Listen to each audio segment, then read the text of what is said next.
Hi friends, నమస్తే అండి. నేను ఈరోజు మీకు చేసి చూపించిపోయేది ఏంటంటే magical weight loss drink powder అండి. దీనికోసం నేను తీసుకున్నాను 100 గ్రాముల వాము, 100 గ్రాముల జీలకర్ర, 100 గ్రాముల సోంపు, అలాగే ఒక 2 స్పూన్లు నల్ల జీలకర్ర తీసుకున్నానండి.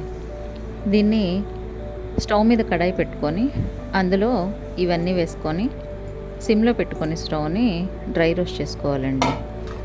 ఇది సిమ్లో పెట్టుకోవడం వల్ల ఏంటంటే మనకి మాడిపోకుండా ఉంటుందండి. ఫ్రై చేసేటప్పుడు చక్కటి అరోమా వస్తుందండి. కొంచెం కలర్ కూడా చేంజ్ అవుతుంది. దీన్ని బట్టి మనకు అర్థమైపోతుంది అనమాట చక్కగా ఇవి రోస్ట్ అయ్యాయి అని. తర్వాత దీనిని తీసుకొని ఫ్యాన్ కింద పెట్టుకొని చక్కగా చల్లార్చుకోవాలండి. దీన్ని చల్లారిన తర్వాత మనం ఒక మిక్సీ గిన్నె తీసుకొని ఆ మిక్సీ గిన్నెలోకి వేసుకోవాలండి. ఇవన్నీ కూడా మిక్సీ గిన్నెలోకి వేసుకొని గ్రైండ్ చేసుకుంటే మనకి మెత్తటి పౌడర్ అనేది వస్తుందండి.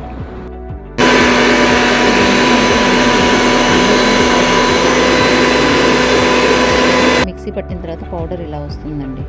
దీన్ని మనం ఏదన్నా బాటిల్లో స్టోర్ చేసుకుంటే 1 మంత్ వరకు కూడా పాడవకుండా ఉంటుందండి. ఈ పౌడర్ని మనం మార్నింగ్ అంటే పరగడుపున ఒక కప్పు హాట్ వాటర్లో 1 స్పూన్ ఈ పౌడర్ తీసుకొని కలుపుకొని తాగినట్లయితే బ్లోటింగ్, అన్డైజెషన్ ఇట్లాంటి ప్రాబ్లమ్స్ ఏమి ఉండవండి. వీటితో పాటుగా వెయిట్ లాస్ కూడా అవుతుందండి.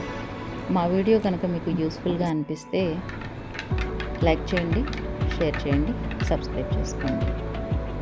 Thanks for watching.